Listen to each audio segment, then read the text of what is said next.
Hi, everybody. Today is Tuesday, the 19th of November, 2024, and you're listening to a recording of the speaker meeting from this week's Relapse and Recovery meeting. Today, I am absolutely delighted to welcome Darcy L to share her experience, strength, and hope with us. Darcy first came to OA in November 1987. She's originally from South Jersey and lives in North Carolina now. Take it away, Darcy. All right. Well, thank you very much. Yeah, it's a pleasure. It's a pleasure to be here. In quiet time this morning, I was sharing with my higher power, whom I choose to call God, that I wanted to run away from this, um, because this is the first time I'll be sharing a couple of pictures. I have not had the humility to do that until today. So, Kevin, if you'll pop up those bad boys. Ooh, okay. So on the left is me at my highest weight, which was 330 pounds. And the emotions when I see that, the remembering of just the hell that being in relapse um, and that got me there to that weight and the remembrance of what it was like. Um, Look at that person on the right. Sometimes I wonder who the hell that is, you know? So God has changed me into a happy, recovered person. I just celebrated 3 years last week. Um, and the gift that he gave me of willingness and finally to get enough honest with myself. Okay, so let's take those down. Thank you very much for sharing this. Um, Someone I listen to says often that it's a visual it's a visual picture of the miracle, you know. So I'm sitting here as a miracle. What I'd like to do is start with my favorite reading from for today. It's been my favorite reading for over 30 years.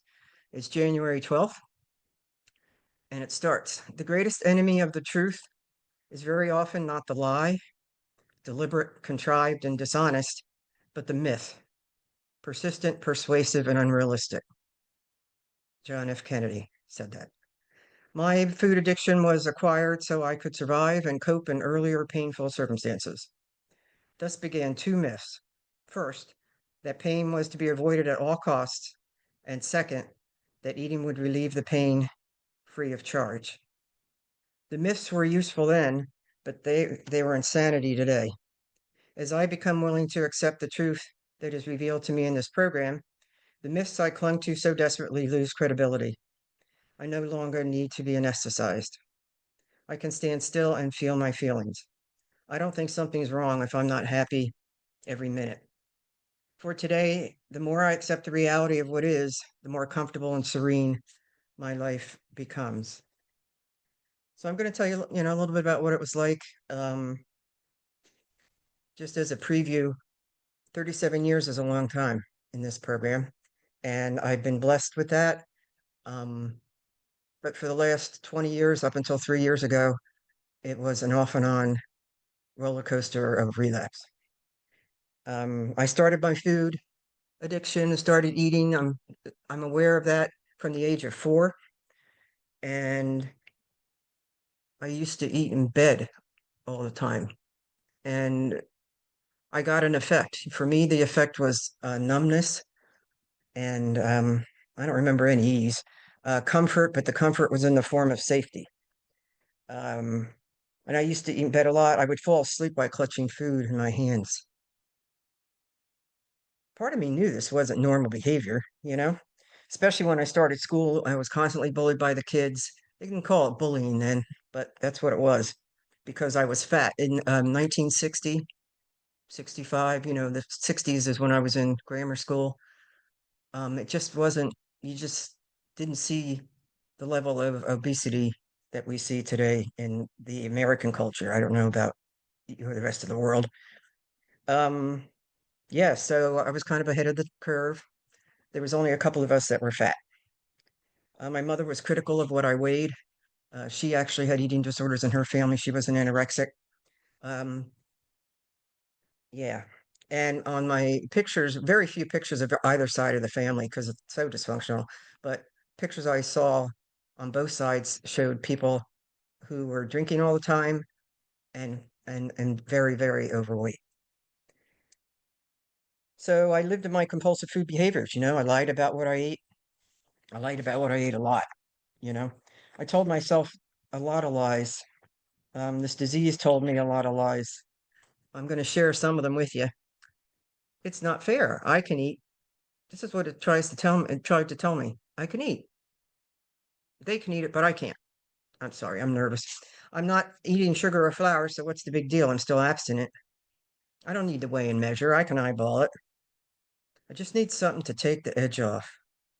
I just need to manage the pain. I'll get that ease and comfort from the first bite.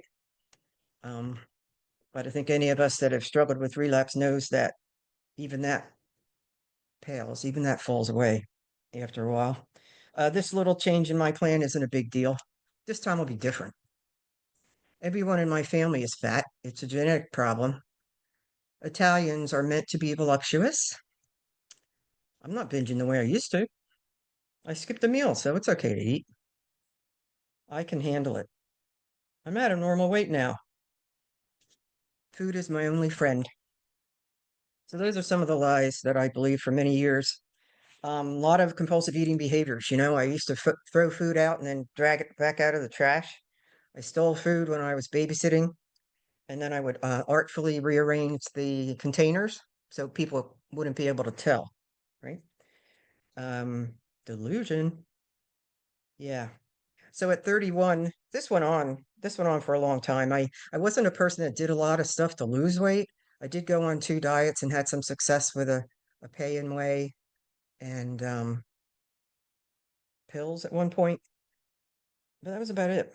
So in 1987, a friend of mine asked me if I'd go to an OA meeting with her in Cherry Hill, New Jersey, on a Friday Seven night. minutes, Darrell. Thank you. Thanks. And I said yes. And the person told my story, you know, and I could truly relate to what she was sharing about the allergy of the body. Back then, all we had as far as literature goes was the Brown book, the Overeaters Anonymous book, I think one pamphlet. I don't even remember what it was, but the big book and the 12 and 12. So, yeah, so she was sharing about that, and I was like, I could really relate, you know? And, but I didn't understand the mental obsession, and wasn't really clear on, I just wasn't clear on that, you know? And that made a big difference in my recovery. But I did get a sponsor right away. I mean, I knew I was in the right place for the first time in my life. I felt I belonged somewhere. I was around 260 then. Um, yeah, so I got a sponsor. There was no food plans, although they actually had just removed them. I came in November 27th of 1987. They had just removed them the prior week. There used to be food plans there, but I did get some help from a sponsor. And I removed my allergic foods from the plan, from the ones that caused me to fall into the phenomenon of craving, you know. Um, yeah, I lost 126 pounds, you know. I say I because I used my food plan, the group, the skinny people, and just a SHIT, just a load of service as my higher powers. I had huge prejudice against God, although I believed in God. I just did not enlarge my spiritual life by any means.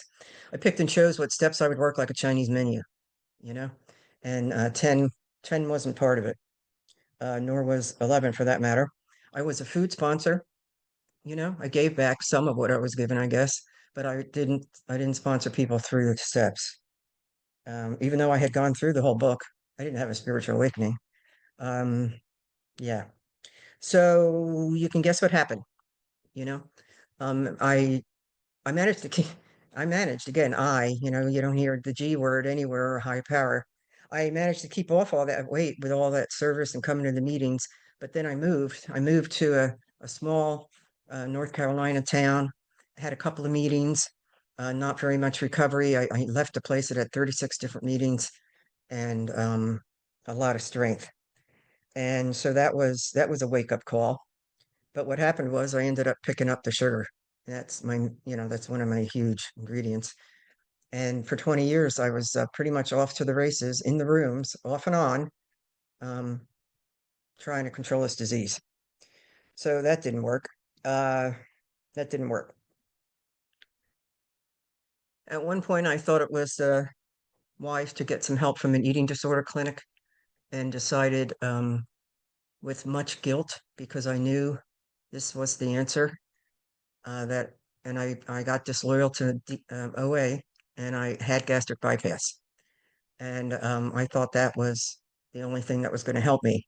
That picture was the day before my surgery, the big picture in February of 2011. And as a tool, it actually worked for me. It did. For 7 years, I kept coming OA. I knew the answer was here. I kept coming OA. But then I picked the sugar up again in 2018.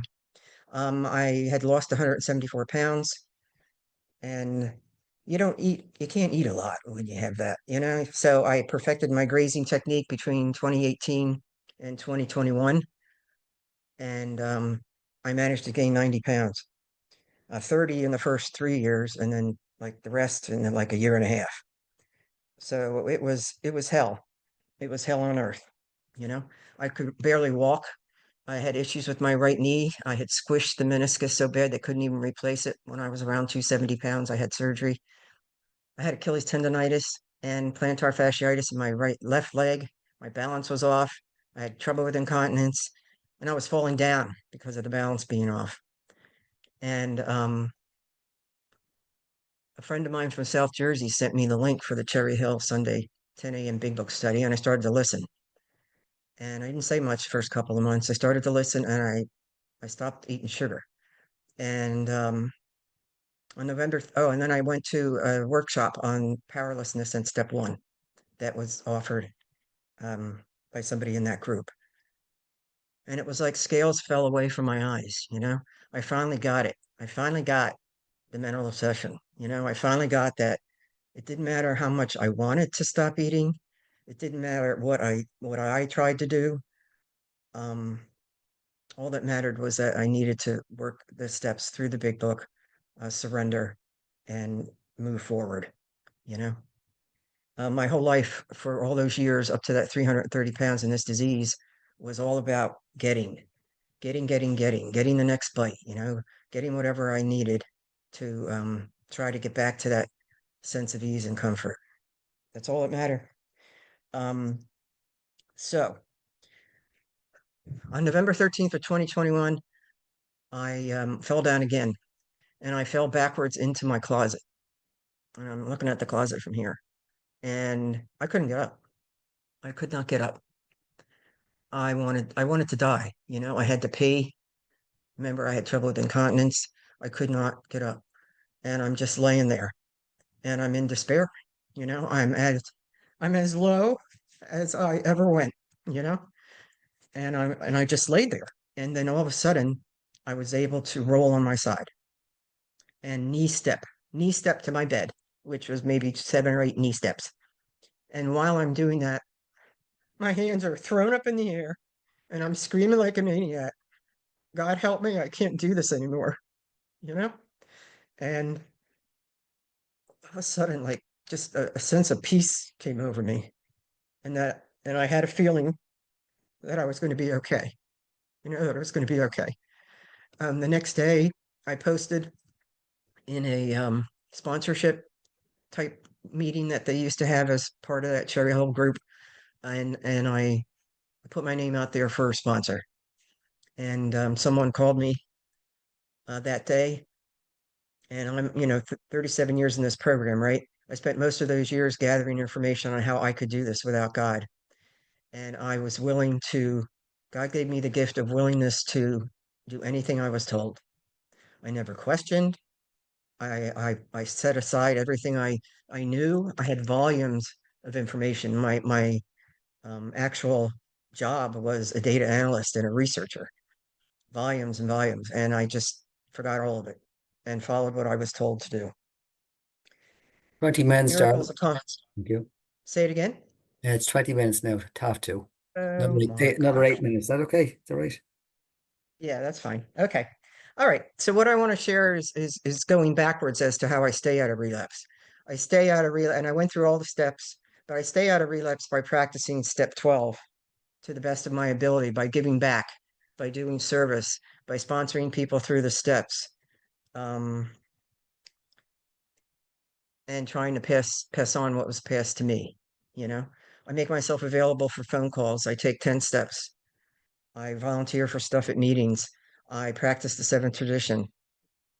Uh, my step 11, my step 11 looks very similar to pages 86 to 88 in the big book, you know, where I pause. I look at my day, what's coming up.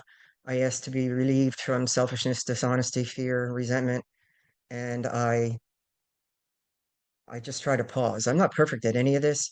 I ask God that a lot of times just guide me. What do you want me to do here? What do you want me to say? You know, thy will, my mantra throughout the day is thy will be done. Thy will be done. How do I know when I'm doing God's will? It's a feeling, you know, and I know that I'm in God's will when I'm not trying to run the show. When I've truly surrendered, turned my life and will over to him as in step 3, you know, and asked him to remove my shortcomings as in step 7. I know it's God's will when I'm not struggling with something. I know it's God's will when I'm not calling people asking for a survey on something I'm thinking of doing, you know? Um, yeah. So step 11 for me starts first thing in the morning. Hi, God, here I am. What do you want me to be? What do you want me to do today? I do a morning meditation that is based upon around that upon awakening or on be still and know that I am God. I do a lot of silent listening, a lot. And I hear God. I hear the intuitive thoughts come to me. I know are not mine because my thoughts are not of service. It's not of trying to help others and give. You know, my thoughts usually have to do with me trying to get something, whether it be increased self-esteem because I've fallen back into my tendency to, think I get an opinion on everything and everybody. I practiced step tens today, which is something I never did before. You know, and immediately if I'm disturbed, I try to go right to God and ask Him to remove the disturbance, to remove the character defect that's causing me the issue. You know, I do a nightly review and I include that information there. I call and share immediately, just like it says to do on pages 84 and 85 with someone, especially if I'm all lit up. A lot of times, now that I've got 3 years, sometimes it's just small stuff, and like I've fallen back into maybe judging somebody once, you know, and I put that on my nightly review. If it becomes a big deal, if I think about it even one more time, then I'm writing up the entire 4 through 9 that I learned the process of, writing up and using the column format and where, what happened very briefly, what was the cause, how was I affected, selfishness, or personal relations. I say the sick man's prayer for folks. I recognize that they're spiritually sick, that they're doing pretty much the same that I do every day, which is the best I can. I have very low expectations of people today. My biggest character defect was intolerance. I tolerate people today. I'm not judging them. I'm not thinking I have all the answers. I'm not telling them what to do. I didn't have very many friends because I was always in their face trying to manage their lives, you know? Um, yeah.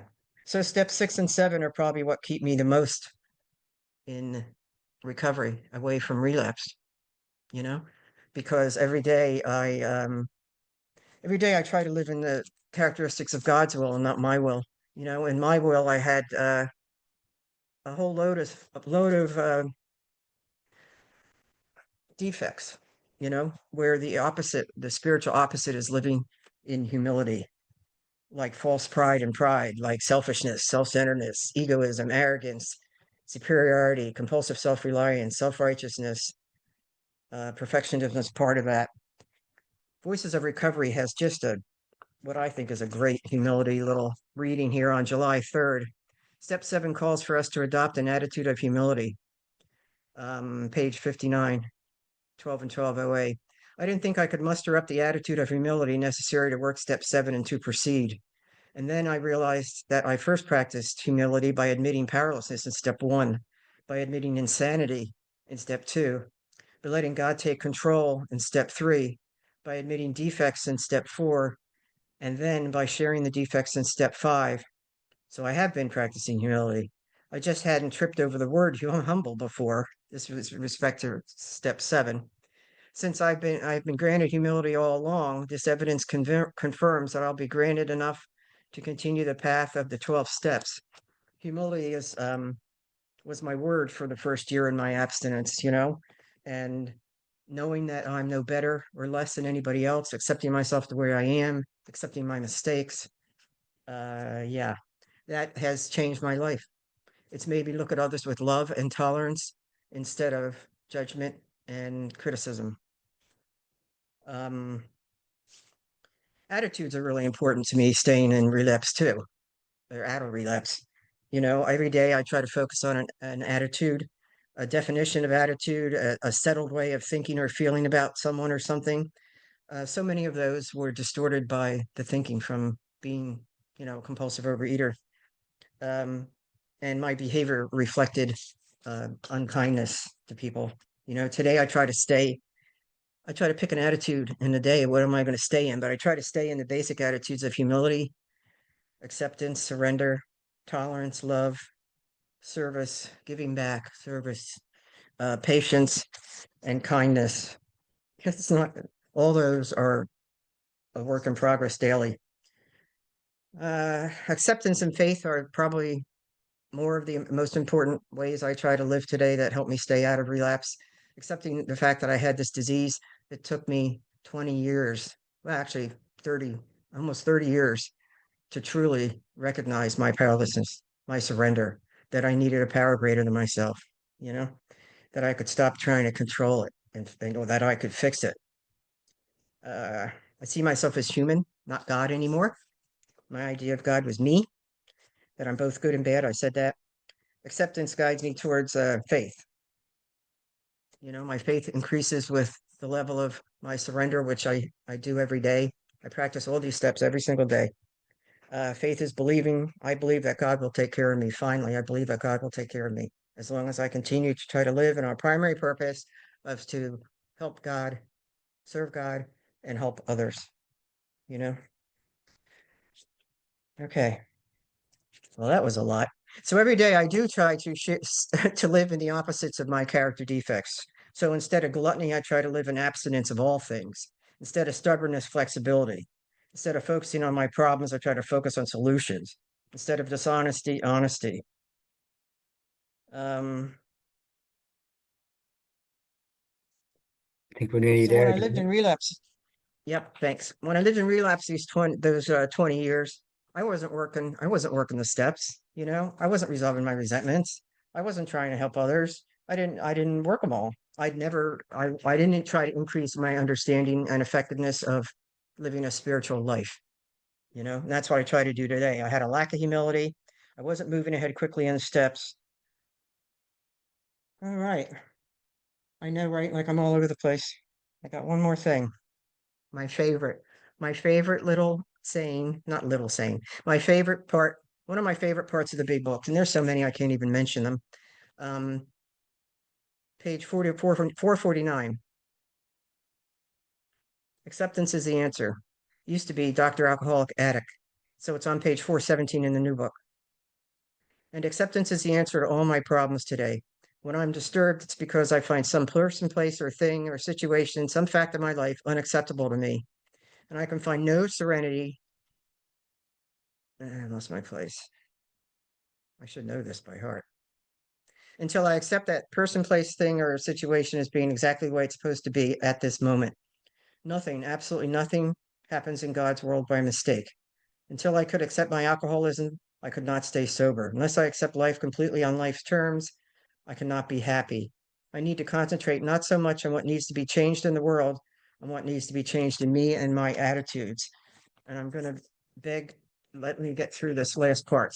Lots of miracles happen in my life, and that's what I try to look for every day is God spotting miracles. that God's changed me. The first miracle was God putting on that friend of mine who I hadn't talked to in 2.5 years, the link for this meeting. Second miracle was the willingness to go to a first step workshop. Of course, falling to my knees was a miracle. It's a miracle I'm willing to be entirely honest with my sponsor, that I'm willing to make outreach to calls, that God graced me with abstinence and the removal of the mental obsession from day one. It's a miracle that I'm sponsoring. It's a miracle that God has changed me and I no longer look at pictures of myself. And again, that's the first time I've looked at that picture since I got abstinent in my disease with self-loathing, shame, self-hate, and judgment, but compassion and love. It's a miracle that my impatience and intolerance of other has been removed. It's a miracle that I continue to grow in humility, that I'm willing to have God change me. And it's all God. I've had a spiritual awakening, a personality change. God's doing for me what I can't do for myself. Thank you.